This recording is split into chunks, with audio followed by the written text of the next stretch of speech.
Navi Mumbai network.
Airoli में देवभूमि लोक कला उद्गम चैरिटेबल ट्रस्ट द्वारा ऐरोली सेक्टर 20 में श्रीमद् देवी भागवत कथा का आयोजन किया गया।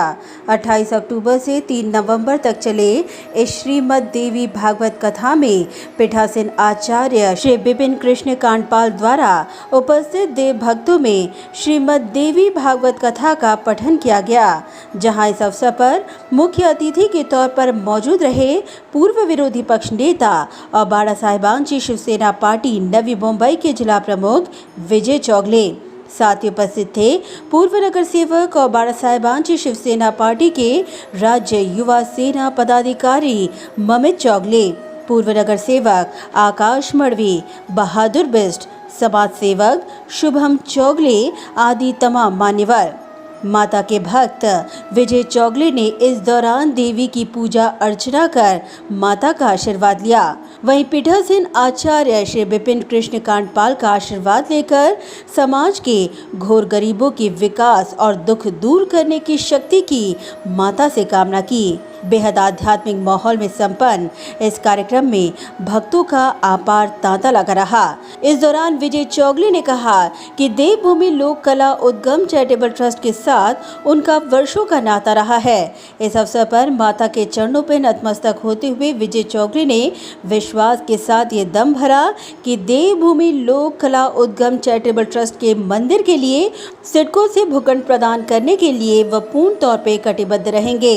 संतों की भूमि ऐरोली है। ऐरोली के अंदर बहुत से संत रहते हैं और उस संत के माध्यम से यहाँ पे अच्छे अच्छे काम भी होते हैं। माँ देवी जी का आज ये भगवत देवी भागवत कथा के आज इस माहौल पे हम लोग आ गए और हर समाज के लोग तो धार्मिक मूवमेंट पे जुड़े हुए हैं। भगवान से प्रार्थना यही करूँगा कि आने वाले काल में माँ देवी का कहीं ना कहीं तो स्थान तैयार होकर उनको पूजा अर्चा करने की उनको संधि मिल जाए। देवी माता ने तय किया तो इस देवभूमि वाले के भी मंदिर का ही प्रॉब्लम सॉल्व हो जाएगा। कहीं ना कहीं भी हम सिडको के माध्यम से कहीं ना कहीं जगह देने की कोशिश कर रहे हैं। इतना ही नहीं, देवभूमि लोक कला उद्गम चैरिटेबल ट्रस्ट के पदाधिकारियों ने लोगों के सहयोग पर उनका आभार व्यक्त करते हुए कहा कि ये पहली बार है कि ऐरोली में भागवत कथा के साथ महायज्ञ का आयोजन किया गया है। इसी के माध्यम से धार्मिक कार्यक्रम के साथ भक्ति के साथ गरीब और आदिवासी बच्चों के लिए मदद का हाथ भी इस दौरान आगे बढ़ाया गया। देवभूमि के तो हम हैं, ये कलाकारों का एक मंच है। इसमें अभी जो समाज जुड़े हुए हैं तो इतना अच्छा रिस्पॉन्स आया कि इसको भव्यता दीजिए आप। 9 दिन का होता है तो अगले बार हम 9 दिनों का रखने वाले हैं। हम चाहते हैं कि एक माध्यम से एक छोटा सा अभी ट्रस्ट, हमको 5 साल हुए हैं, यहाँ से बड़े बड़े कार्य हम लोग कर पाए, ये हमारी कोशिश है। 13वां चैरिटी इवेंट कर रहे हैं हम लोग आपदा पीड़ित गरीब बच्चों के लिए, अनाथ आश्रम के लिए, योगा मेडिटेशन। अभी इस कार्यक्रम में भी हम लोग गरीब बच्चों की मदद की, 60 से 70 गरीब बच्चों की यहाँ पे मदद की इस कार्यक्रम स्थल पे। ऊपर से आदिवासी बच्चों के लिए भी हम 150 बच्चों के लिए मदद कर रहे हैं इस कार्यक्रम के जरिए से। ऊपर से अनाथ आश्रम, एक सामने यहाँ पे अनाथ आश्रम है, एक सेक्टर 4 में ऐसे 60-70 वृद्ध लोग हैं जिनकी मदद किया जा रहा है इस कार्यक्रम के जरिए। तो माँ भगवती का यह महायज्ञ यह पहली बार हो रहा है ऐरोली में। श्रीमद् देवी भागवत तो ये हर वर्ष बढ़ते जा रहा है। इसमें हिमाचल, उत्तराखंड, उत्तर प्रदेश, राजस्थान, गुजरात, महाराष्ट्र और एक बंजारा समाज मिलके समाज ने कार्य किया है। आप लोग जितना इस भागवत को सुनते जाएंगे उतना आप लोगों को उसकी फल प्राप्ति बहुत जल्द प्राप्त होगी। और इतना अच्छा लग रहा है कि ऐरोली में हमारे बहुत साल के बाद कह सकती हूँ कि पहली बार देवी भागवत हुआ है। और इसी तरह से हम चाहेंगे कि हम हर वर्ष इस देवी भागवत को अपने थ्रू देवभूमि लोक कला उद्गम मंच के से करते रहें। इसमें हमारे जो ट्रस्टी हैं इन्होंने बहुत बड़ा योगदान दिया, बहुत मेहनत की है और जिस तरीके से दिन रात एक किया है इस देवी भागवत को सफल बनाने में। और सबसे ज़्यादा जो इस देवी भागवत को सफल बनाने में हाथ रहा है वो हमारे यहाँ की आम पब्लिक का रहा है।